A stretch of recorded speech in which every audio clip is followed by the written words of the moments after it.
आज तुम्हें रंग लगाए बिना छोड़ूंगा नहीं। देखो देखो कितनी सुंदर लग रही हो।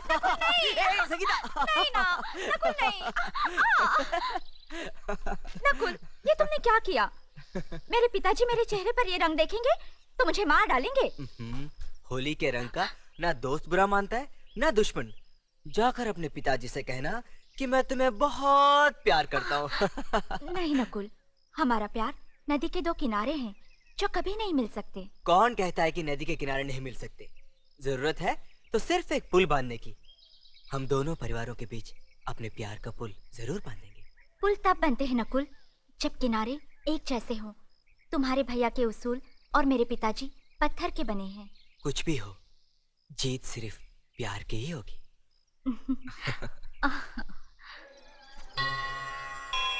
आओ बहू, ये पालना और चूड़ियां है ना, इसे डाल पर बांध दो। ये लो। क्यों? जब कोई कंवारी लड़की मन्नत मांगकर इस पेड़ की डाली पर धागा बांधती है तो उसकी शादी जल्दी हो जाती है। और जब कोई सुहागन ये पालना और चूड़ियां इस डाली पर बांधती है ना, तो 1 साल के अंदर अंदर उसके आंगन में एक हंसता खेलता बच्चा होता है। मैं इन अंधविश्वासों में यकीन नहीं करती, और वैसे भी मुझे बच्चे की कोई जल्दी नहीं है। आपको इतने बरसों से कोई औलाद नहीं हुई है, चाहे तो आप ही बांध दीजिए।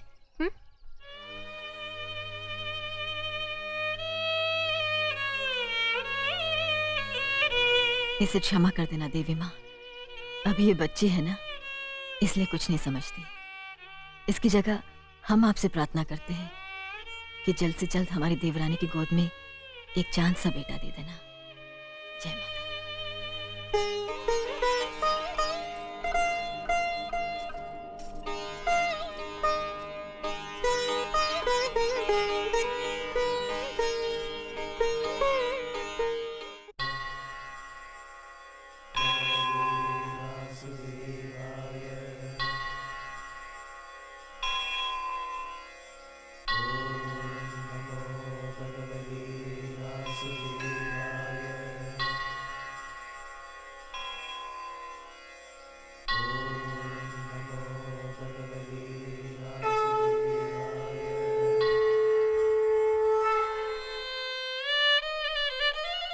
हे प्रभु, ये किस जन्म के पापों की सजा मिल रही है मुझे।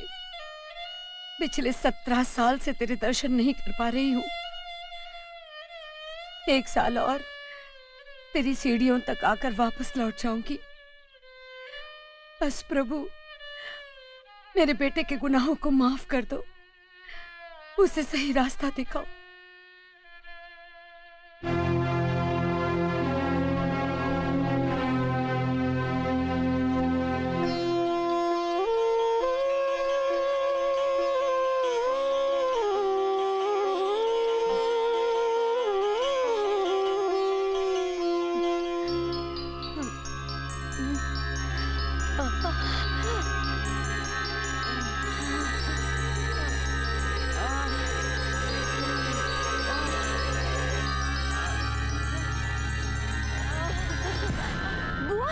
लक्ष्मी,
अरे मुनीम जी देखिए, कोई औरत गिर गई है, पानी के लिए तड़प रही है।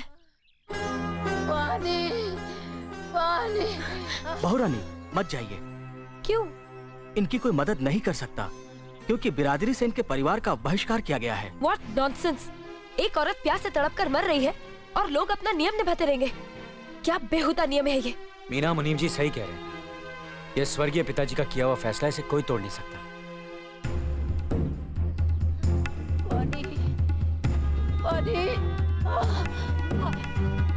पानी पानी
मालिक, मैं 2 दिन के लिए रामपुर जाना चाहता हूँ।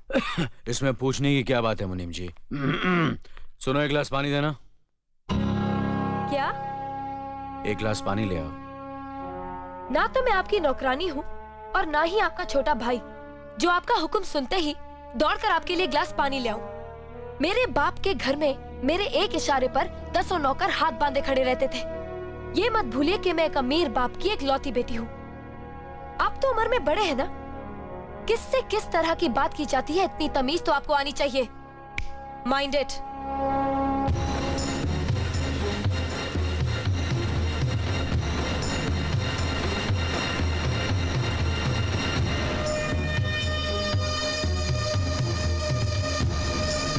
मालिक, छोटी बहू की बात का बुरा मत मानना, नादान है, बच्ची है। गलती हमारी है मुनीम जी। हमने ऐसी लड़की को काम करने को कहा जिसे काम करने की आदत ही नहीं है। बड़े भैया, पानी। नकुल, वो ट्रैक्टर रिपेयर करवा लिया ना? जी करवा दिया।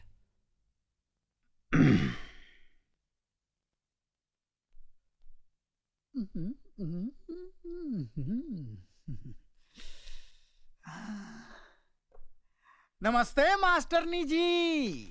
अरे अरे, आप नीचे क्यों बैठ गए? ऊपर बैठिए ना। नहीं नहीं, मैं यही ठीक हूँ। आप पैर ऊपर रखिए ना। नहीं नहीं, आप ऊपर बैठिए। नहीं, आप पैर रखिए ना। नहीं, आप ऊपर बैठिए अरे ना। आप पैर रखिए ना। प्लीज आइए ऊपर बैठिए। ओके, आप जहाँ बोलोगी वही मैं बैठूंगा। अपनी इस पहली मुलाकात की मिठास काफी दिनों तक मीठी रहे, इसलिए मैं आपके लिए मिठाई लाया हूँ। Thank you. किसी ने सच ही कहा है कि जवानी में जवान लोगों से ही दोस्ती करनी चाहिए। देखो ना, हम दोनों कितने जवान लग रहे हैं, तरोताजा लग रहे हैं, फ्रेश लग रहे हैं, बिल्कुल एक दूजे के लिए। नहीं, आपकी हंसी बहुत खूबसूरत है, लेकिन आप हंस क्यों रही हैं? आपकी बातें सुनकर। अच्छा अच्छा। अभी आप कह रहे थे कि आप अभी तक जवान हैं। यस। और मैंने सुना है कि आपका एक बेटा है 30 साल का। मेरा बेटा? हाँ। उस हरामी को तुम मेरा बेटा समझती हो? वो तो मुझे कुंभ के मेले में मिला था, कुत्ता समझकर पाल लिया। मास्टरनी जी, मैं अभी तक शुद्ध कुंवारा हूँ। अभी पोल्यूशन की वजह से नमक थोड़ा कम हो गया है, बूढ़ा दिखता हूँ, लेकिन जवानी अंदर से झूले पे झूल रही है, बिल्कुल झूल रही है। अच्छा, हाँ? कौन से कोने में जवानी झूल रही है बाप के दिने? जरा बता मुझे। हाँ? इसको फंसाने के लिए मैं तुझे कुंभ के मेले में मिला और मुझे कुत्ता समझ के पाला, कुत्ते के बाप। अरे अरे, अपने बाप से इस तरह बात कर रहे हो? अबे, तू जानती नहीं है इस कमीने को। ये कमीना अपनी जवानी की रंगीन कहानियां सुना सुना कर कितनी औरतों का एक रात का पति बन चुका है। और इधर भी तेरे यहाँ एडमिशन लेने इसी लालच में आया है, संभालना। शर्म करो, ये तुम्हारे बुजुर्ग हैं। क्या हुआ? पित्त के कारण मेरे बाल थोड़े सफेद हो गए तो मास्टरनी मुझे बुजुर्ग कह रही है। मास्टरनी, न देख उम्र मेरी, लाजवाब कर दूंगा तुझे, कली से महकता गुलाब कर दूंगा। हट।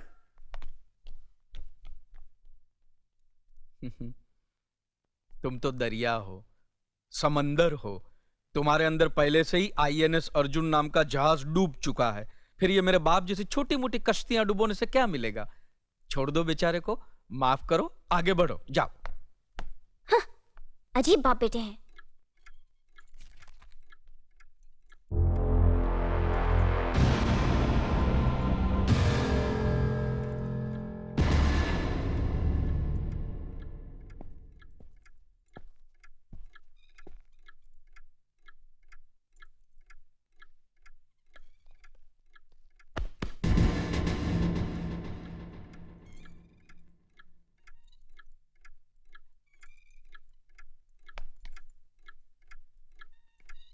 इसे मैं फेंक देता हूँ बड़े भैया, आप चाहिए। मुनीम जी, चौराम प्रसाद की बेटी की शादी के लिए जेवर देने के लिए कहा था, भिजवा दिया? जी हाँ मालिक। शहर में रहकर यही बदतमीजी और ओछी हरकतें सीखी आपने? अपने से बड़ों का लिहाज करना नहीं आता आपको? किससे कह रहे हो तुम? आपसे कह रहा हूं। औरत पैदा हुई है तो औरत की तरह रहना सीखिए। मीना, नकुल, तुम अंदर जाओ।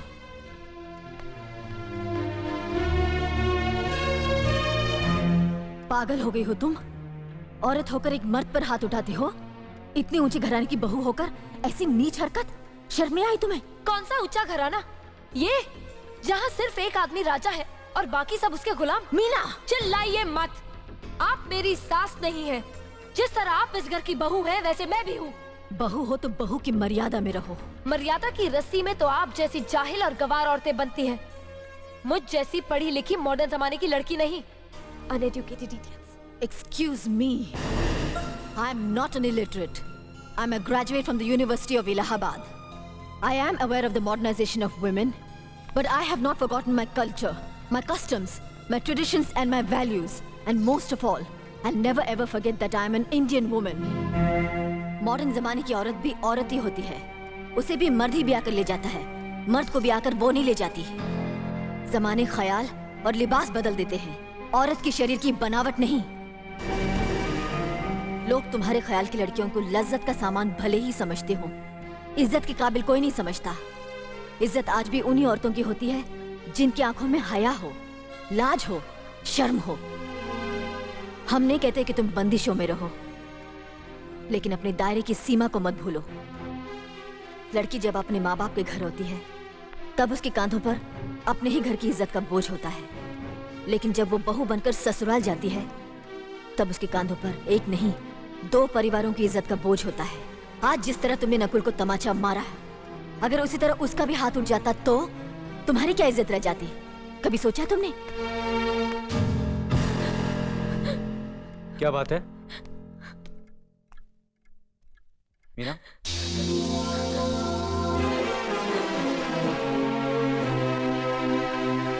क्या हुआ भाभी? हाँ, कुछ नहीं। मीना कह रही थी कि उसे खाना बनाना नहीं आता। हमने सोचा कि 2-4 खरी खोटी सुनाने से ही सीखेगी, सो सुना दिया। बस रोने लगी। क्यों अर्जुन, हमें तुम्हारी बीवी को डांटने का भी हक नहीं? क्यों नहीं, आप हमारी भाभी माँ हैं। आप मार सकती हैं, डांट सकती हैं, कुछ भी कर सकती हैं।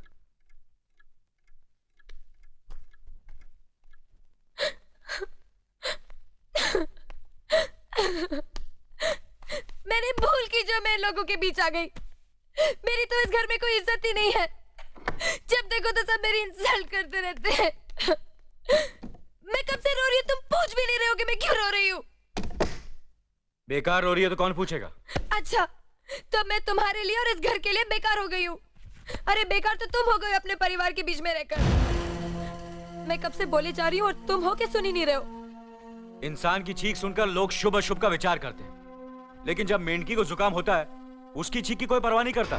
ये मत भूलो कि जब मेंढकी चिल्लाती है तो आंधी और तूफान आते हैं। आंधी और तूफान आएंगे तो उसका नतीजा तुम्हें ही भुगतना पड़ेगा। तो फिर ठीक है, अब मैं तुम्हारे साथ तब भी रहूंगी जब तुम मेरे साथ मेरे डैडी के घर रहोगे।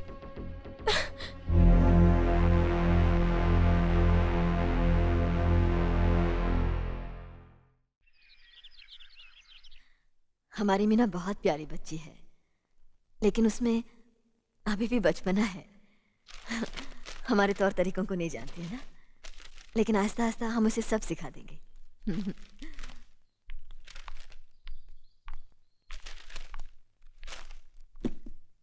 बड़े भैया, ये अपने घर जाना चाहती है। जाना भी चाहिए, 4-5 महीने हो गए, मायके की याद भी आती होगी इसे। और अर्जुन, तुम्हारे ससुर जी तुम्हें कई बार बुला चुके हैं, तुम भी कुछ दिनों के लिए हो आओ, तुम्हारा मन भी बहल जाएगा। अगर ये वापस लौटने के लिए जा रही होती तो मैं जरूर जाता, मगर ये तो हमेशा के लिए इस घर से जा रही है। कैसी बातें कर रहे हो? अगर तुम दोनों के ख्यालात एक दूसरे से नहीं मिलते तो इस मामले को घर की 4 दीवारी में बैठकर आपस में सुलझा लेना चाहिए। बहू शहर की पढ़ी लिखी लड़की है, उसे गांव के रीति रिवाज के बारे में क्या मालूम? यह तो तुम्हारा फर्ज बनता है अर्जुन कि तुम उसे हमारे तौर तरीके सिखाओ। सिखाने से कोई फायदा नहीं बड़े भैया, ये खुद को इस माहौल में डालना ही नहीं चाहती, इसलिए भेज रहा हूं। अच्छा, तो तुमने फैसला भी कर डाला? बड़े भैया, बात यह है कि मैंने मीना को, तुम बहुत समझदार भी हो गए हो ना, तो फिर तुम्हें इतना तो समझ लेना चाहिए, अगर बहू अपने आप को बदल नहीं पा रही है तो तुम बहू के मुताबिक बदल जाओ। आखिर वो तुम्हारी पत्नी है, उसका साथ देना तुम्हारा धर्म है। तुम्हारे भरोसे ही तो उसने अपनी सारी जिंदगी सौंप दी तुम्हें। अर्जुन, मेरे दर्द पर तुम तड़प उठोगे, तुम्हें तकलीफ होगी तो मैं रो दूंगा, क्योंकि हम दोनों एक ही मां की संतान हैं, खून का रिश्ता है हमारा। मगर पत्नी का नाता उससे कहीं ज्यादा गहरा होता है, क्योंकि वो पराये घर से आकर अपनों से कहीं ज्यादा अपनी हो जाती है, परछाई बन जाती है हमारी। पति शरीर है तो पत्नी उसकी आत्मा है। पत्नी ही पति के जीवन को सही अर्थ देती है, उसे कामयाब बनाती। पत्नी के बगैर पति बेजान और बेमाने हो जाते। अगर आज तुम अपनी पत्नी को हमेशा के लिए उसके मायके छोड़ाओगे तो यह गांव, यह समाज क्या कहेगा हमारे बारे में? जरा सोचो अर्जुन, न्याय के सिंहासन पर बैठकर जो लोगों के अच्छे बुरे का फैसला करता है, अगर उसी के घर में नाइंसाफी होगी तो लोग हंसेंगे हम पर, किसी को मुंह दिखाने के काबिल नहीं रहेंगे हम। बड़े भैया, मुझसे भूल हो गई, मुझे माफ कर दीजिए। मुनीम जी। जी मालिक। जायदाद के दस्तावेज लाइए। जी अभी लाया। बहू, पति ही पत्नी की असली शक्ति होती है। हमारे पुरखों ने कुल धर्म पत्नी के बारे में कहा है, जो पति के काम में उसकी मददगार हो, उसे अच्छी सलाह दे, जो दासी की तरह उसकी सेवा करे, मां की तरह उसे खिलाए पिलाए, लक्ष्मी का रूप हो और धरती की तरह उसमें सहन शक्ति हो, वही आदर्श पत्नी होती है। औरत की सोच मर्द का मुकद्दर बनाती है। वो जब बनाने पर आती है तो कुटिया को महल कर देती है, और जब बिगाड़ने पर उतरती है तो महल को मिट्टी का ढेर बना देती है। मालिक, ये जायदाद के दस्तावेज हैं। हमारी जमीन जायदाद कहां कहां है और कितनी है, उसका हिसाब किताब ना बाबूजी को मालूम था, ना हम तीनों भाइयों को मालूम है। बहू, तुम पढ़ी लिखी हो, आज से इसका हिसाब किताब तुम देखोगी। लक्ष्मी जी। अपनी चाबियों का गुच्छा और ये कागजात बहू को दे दो।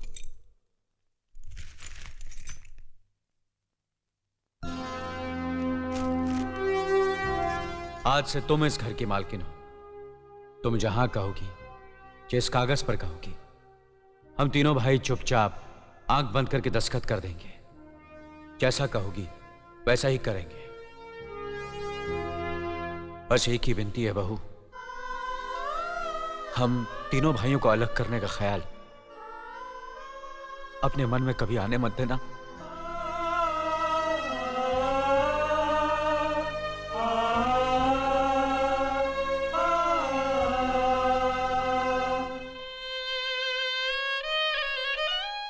बहुत अच्छा किया तुमने बहू, बहुत अच्छा किया। इनकी आंखों में आंसू देखने की हमने सपने में भी उम्मीद नहीं की थी, लेकिन तुमने हमें दिखा दिया। बहुत अच्छा किया तुमने, बहुत अच्छा किया।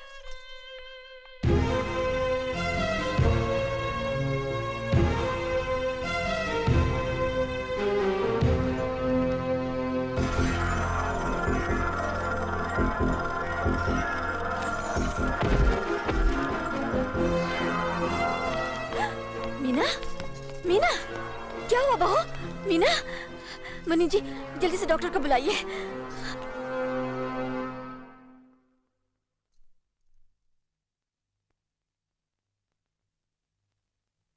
घबराने की कोई बात नहीं, ये माँ बनने वाली है।